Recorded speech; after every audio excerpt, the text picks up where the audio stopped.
नमस्ते बच्चों, दीर्घ मंथन में आपका स्वागत है। तो आज हम लोग अपना लेक्चर स्टार्ट करेंगे। आज है मंडे और हम लोग अपना लेक्चर स्टार्ट करेंगे केमिस्ट्री का लेक्चर फर्स्ट। और फर्स्ट लेक्चर में हम लोग देखेंगे कि उसके मैटर और उसके क्लासिफिकेशन के बारे में, मैटर एंड इट्स क्लासिफिकेशन। ठीक है, तो मैटर को समझने से पहले हम लोग समझते हैं कि मैटर कहते किसको हैं, है ना।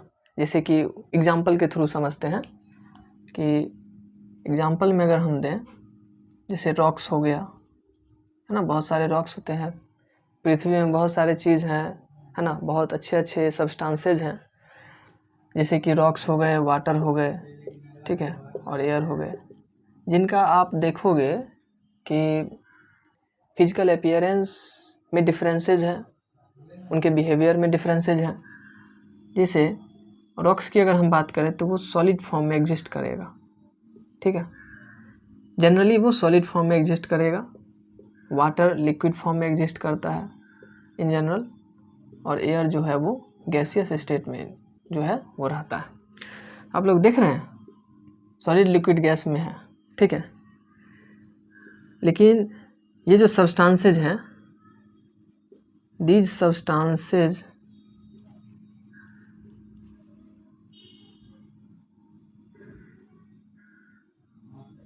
substances varied in physical appearances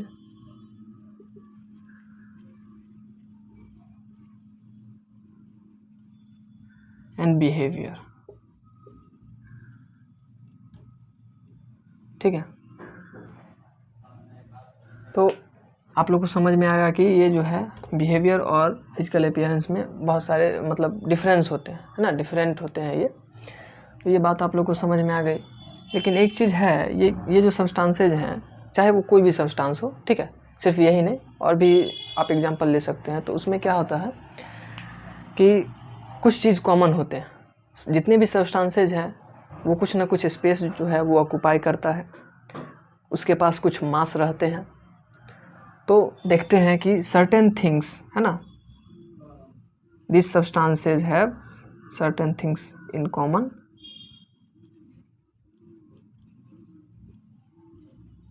have certain things in common.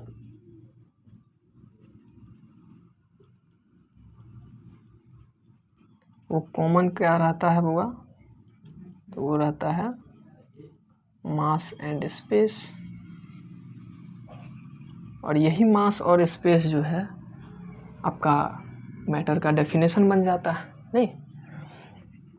तो ये चीज़ समझ में आ गया, ठीक है। आप इस चीज़ को लिख सकते हैं, ठीक है।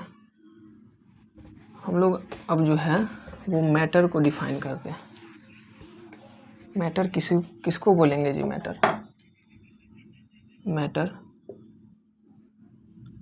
तो इसका कोई भी जो सब्सटेंस होते हैं,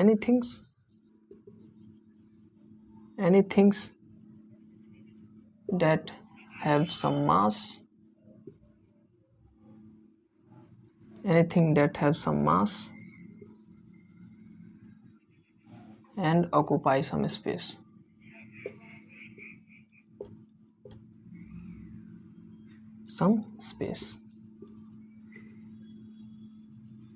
कुछ स्पेस को वो ऑक्यूपाई करेगा, वही क्या कहलाता है? मैटर कहलाता है, ठीक है। तो कोई भी सब्सटेंस है जो स्पेस को ऑक्यूपाई कर रहा है ना, और उसके पास कुछ मास है, तो वो सब्सटेंस कहलाएगा मैटर, है ना। इसका बेसिक बिल्डिंग ब्लॉक किसको बोलते हैं, है ना। जैसे मान के चलो अगर कोई दीवार है, ठीक है, दीवार ऐसे मतलब लगा हुआ होता है, ईंट लगी हुई होती है इस तरीके से, तो ये दीवार है, वाल है ना। वाल को अगर हम लोग मैटर बोल रहे हैं, ठीक है, लेट्स से, तो इसका जो एक ईंट होगा, एक ईंट, उसको क्या बोलेंगे? मॉलिक्यूल्स बोलेंगे, ठीक है। तो उसका जो बिल्डिंग ब्लॉक बोलेंगे, the basic building block of matter, basic building block of matter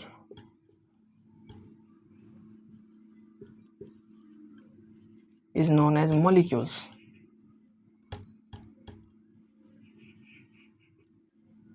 उसको क्या बोलेंगे? मॉलिक्यूल्स बोलेंगे। देख रहे हो यहाँ पर एक जो ईंट है, वाल को अगर मैटर मानते हैं तो ये जो ब्रिक्स है, ब्रिक्स क्या होगा? वो मॉलिक्यूल्स होगा। तो इसका अरेंजमेंट अलग अलग ढंग से हम लोग कर सकते हैं ब्रिक्स का, है ना। तो अब जो हम लोग देखेंगे, है ना, हम लोग देखेंगे कि जो ये मॉलिक्यूल्स का अरेंजमेंट होता है वो तीनों डिफरेंट स्टेट में वो कैसा होता है। ठीक है, तो इससे हम लोग एक चीज़ डिराइव कर सकते हैं, मॉलिक्यूल्स का हम लोग डिफरेंट तरीके से अरेंजमेंट करके, है ना, उसके बेसिस पे तीन तरीके के जो है स्टेट ऑफ मैटर को लिखा जाता है। ठीक है, तो उसको हम लोग देखते हैं। तो based on arrangement of molecules,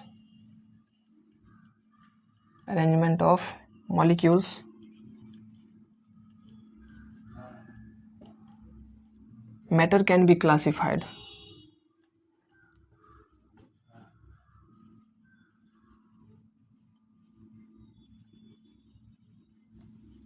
matter can be classified. आप लोग इसको लिख लीजिए, मैं ऊपर से मिटा दे रहा हूँ। तो matter can be classified as solid, liquid and gas.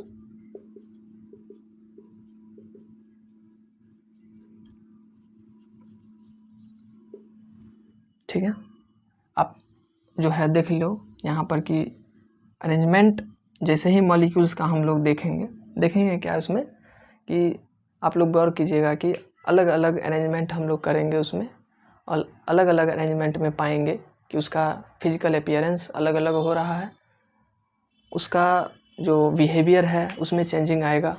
ठीक है, तो अगला चीज़ हम लोग देखेंगे कि जो अरेंजमेंट है मॉलिक्यूल्स का तीनों स्टेट में वो कैसा है। ठीक है, तो किस तरीके से अरेंजमेंट है मॉलिक्यूल्स का सॉलिड में, लिक्विड में और गैस में, वो चीज़ हम लोग देखेंगे। ठीक है, तो molecules are packed in different ways. अलग अलग वेज में जो है वो मॉलिक्यूल्स जो है वो पैक रहता है in different states of matter. Different states of matter. States of matter क्या है? सॉलिड, लिक्विड, गैस, है ना। उसमें मॉलिक्यूल्स का जो अरेंजमेंट होता है वो मॉलिक्यूल्स का अरेंजमेंट डिफरेंट तरीके से रहता है ना। और यही डिफरेंट तरीका जो रहता है, डिफरेंट वेज जो रहता है मॉलिक्यूल्स का अरेंजमेंट होने के कारण जो पैरामीटर्स जो होता है उसमें चेंजिंग होता है। तो हम लोग देखते हैं कि इसका क्या क्या पैरामीटर्स हैं। तीन तरीके के पैरामीटर्स हम लोग देखेंगे। एक देखेंगे इंटरमॉलिक्यूलर स्पेस, दूसरा देखेंगे हम लोग इंटरमॉलिक्यूलर फोर्स ऑफ अट्रैक्शन, और तीसरा हम लोग देखेंगे कि स्टेट्स ऑफ मैटर में जो है वो किस तरीके से जो है मॉलिक्यूल्स का मूवमेंट होता है। ठीक है, मॉलिक्यूल्स का मूवमेंट भी हम लोग देखेंगे। तो पहला से स्टार्ट करते हैं। पहला पैरामीटर जो है वो इंटरमॉलिक्यूलर स्पेस है। Intermolecular space,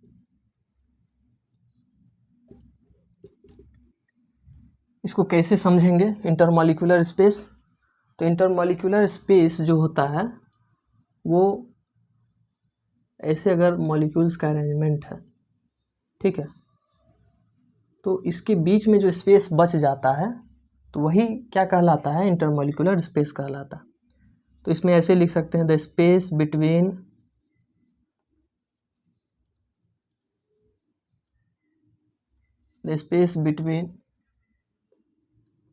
constituents of molecules in matter, है ना। मैटर में जो स्पेस प्रेजेंट रहता है, कॉन्स्टिट्यूएंट मतलब क्या हो गया? मॉलिक्यूल्स का जो पार्टिकल्स होता है उसी को कॉन्स्टिट्यूएंट्स बोल देते हैं, पार्टिकल्स भी बोल सकते हैं, है ना। मॉलिक्यूल्स का अरेंजमेंट में जो स्पेस बचता है उसी स्पेस को हम लोग बोल देते हैं इंटरमॉलिक्यूलर स्पेस, ठीक है। दूसरा क्या होता है, इंटरमॉलिक्यूलर फोर्स ऑफ अट्रैक्शन। ये बहुत ही इंपॉर्टेंट है, intermolecular force of attraction.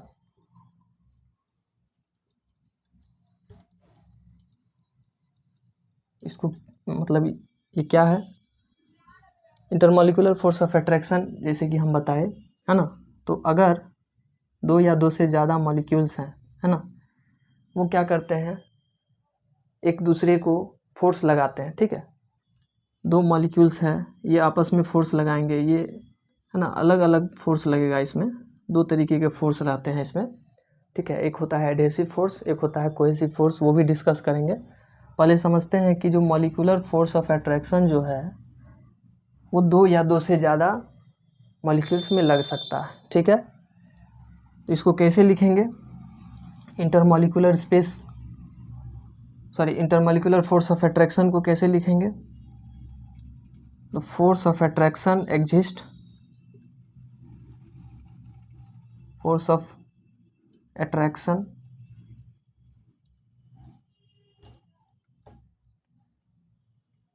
Exist between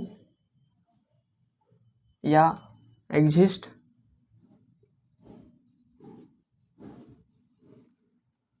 between the adjacent molecules. ये क्या है, एडजेसेंट मतलब क्या हो गया, मतलब साथ वाले मॉलिक्यूल्स में अगर फोर्स ऑफ अट्रैक्शन लग रहा है, ये मॉलिक्यूल्स है, इसके बगल वाले मॉलिक्यूल्स को ही एडजेसेंट बोल देते हैं, ठीक है। तो ये जो मॉलिक्यूल्स है ना, ये एडजेसेंट मॉलिक्यूल्स होगा और इस पे फोर्स लगेगा, ये इस पे फोर्स लगाएगा, ये इस पे फोर्स लगाएगा, तो इसी फोर्स को हम लोग बोल देते हैं इंटरमॉलिक्यूलर फोर्स ऑफ अट्रैक्शन बोल देते हैं, ठीक है।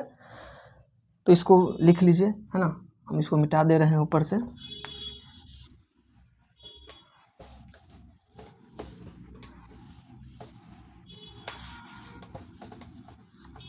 अब देखिए, इंटरमॉलिक्यूलर फोर्स ऑफ अट्रैक्शन जो होता है वो दो टाइप्स का होता है। तो it can be of two types, it can be of two types, दो टाइप्स के हो सकते हैं ये।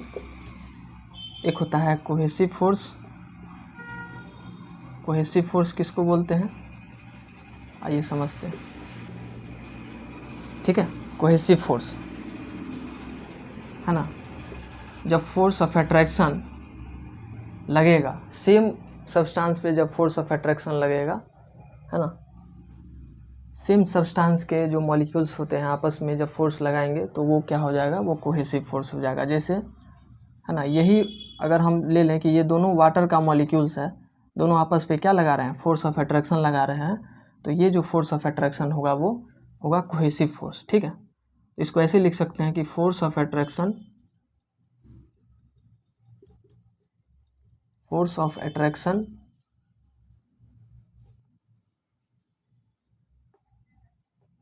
acting on the molecules of the same substance। Same substance के मॉलिक्यूल्स पे अगर फोर्स लग रहा है, वो भी कैसा फोर्स लग रहा है, अट्रैक्शन वाला फोर्स लग रहा है, फोर्स ऑफ अट्रैक्शन लग रहा है, तो वो जो होगा वो होगा कोहेसिव फोर्स। समझ में आ गया। दूसरा है एडहेसिव फोर्स। एडहेसिव फोर्स किसको बोलते हैं, एडहेसिव फोर्स जो होता है ये भी फोर्स ऑफ अट्रैक्शन का ही एक पार्ट्स है। दो पार्ट्स बोले थे कि दो पार्ट्स होता है।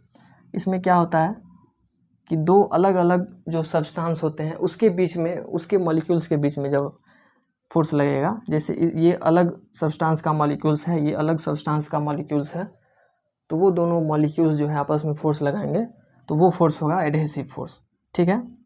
इसमें से लिख सकते हैं द फोर्स एक्टिंग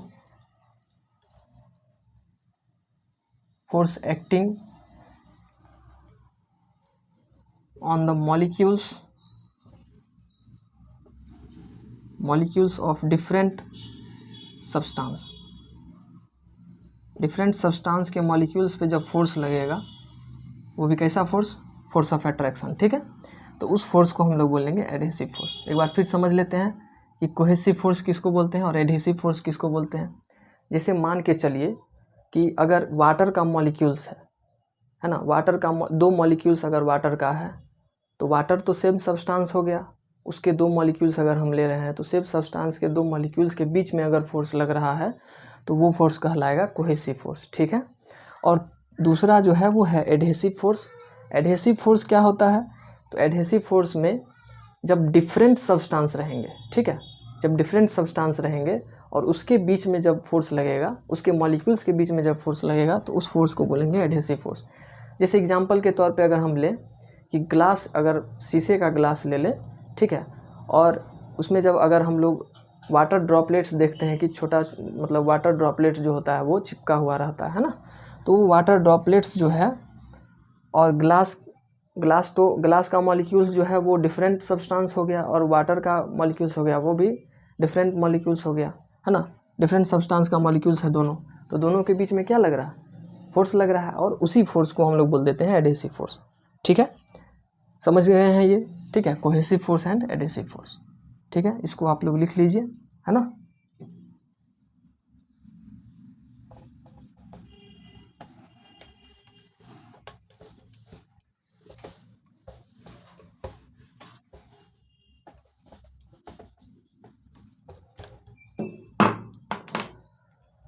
तो फ्रेंड्स, अगले वीडियो में हम लोग जानेंगे कि सॉलिड लिक्विड गैस में मूवमेंट कैसा होता है। हम लोग देखे अभी कि उसके बीच के इंटरमॉलिक्यूलर स्पेस के बारे में हम लोग पढ़े, हम लोग इंटरमॉलिक्यूलर फोर्स ऑफ अट्रैक्शन के बारे में पढ़े, है ना। तो अरेंजमेंट जो है वो लास्ट टॉपिक जो हमारा बच रहा है अरेंजमेंट ऑफ मॉलिक्यूल्स का, वो बच रहा है कि किस तरीके से सॉलिड लिक्विड एंड गैस में मूवमेंट होता है, ठीक है, उसको हम लोग कल देखेंगे, ठीक है। तो आप लोग बने रहिएगा वीडियो में, है ना, बहुत कुछ जानने को है, ठीक है, और बहुत कुछ डिस्कस करने को भी है, तो ऑलवेज